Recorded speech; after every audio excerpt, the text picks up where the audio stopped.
সংসদ নির্বাচন করার জন্য আমি এবার চাকরি থেকে স্বেচ্ছা অবসর গ্রহণ করে আছি। বাংলাদেশ সুপ্রিম পার্টি বিএসপি একতরা মার্কা প্রতীকে আমি এবার আসন্ন জাতীয় সংসদ নির্বাচনে অংশগ্রহণ করতেছি।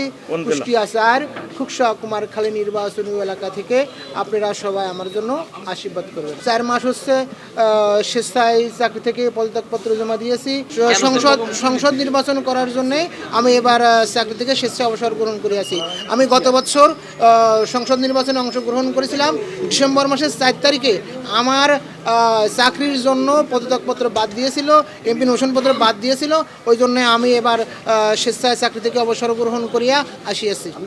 এটা ছিল নিরাপত্তা প্রহরী, পাট ও বস্ত্রমন্ত্রী, বস্ত্র মন্ত্রণালয়ের অধীনে সরকারি টেক্সটাইল ভোকেশনাল থানাপাড়া কুষ্টিয়া নিরাপত্তা প্রহরী পদে কর্মরত ছিলাম।